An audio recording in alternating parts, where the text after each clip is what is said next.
సొంత ఇంటి ఆగమనం మాకెంతో సంతోషకరంగా ఉంది సీత. అవును స్వామి. ఇక మన కష్టాలు తీరినట్టే సీత.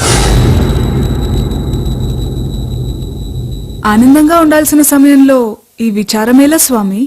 ఏం చెప్పమంటావు Sita? I have one bad news for you. Tension పెట్టకుండా ఆ విషయమేంటో త్వరగా చెప్పండి స్వామి. నువ్వు మళ్ళీ అడవికి వెళ్ళాలి సీత. వాట్? ఎస్, తప్పదు.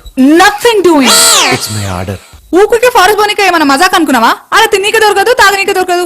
మొన్ననే ఫ్యామిలీ ప్రాబ్లమ్స్ అని చెప్పి 14 ఏళ్ళు ఎంట తీసుకుపోతుంది. ఇప్పుడు మళ్ళా పొమ్మంటావు, అది కూడా సింగిల్ గా. నేను పంపా.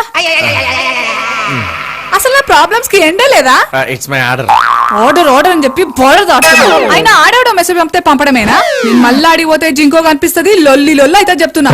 లక్ష్మణ అన్నా, మీ వదినని తీసుకెళ్లి అడవిలో వదిలేసిరా. మరి కారు నీ తీసుకెళ్ళు నాయన. నా సర్వీసింగ్ ఇచ్చిన అన్నా. నా కారు తీసుకెళ్ళు నాయన. నీది పంచర్ అయిందన్నా. ఆ భరతుడిని తీసుకెళ్ళు. వాడు అత్తారింటికి వెళ్ళండి అన్నా. ఎలాగోలా చేసి తీసుకెళ్ళరా నాయన.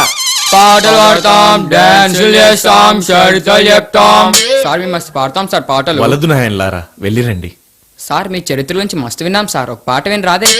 బాలక వద్దని చెప్పానుగా, మీరు వెళ్ళిరండి.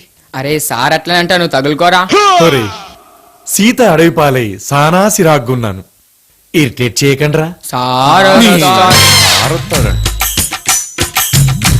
లవకుశుల్లారా,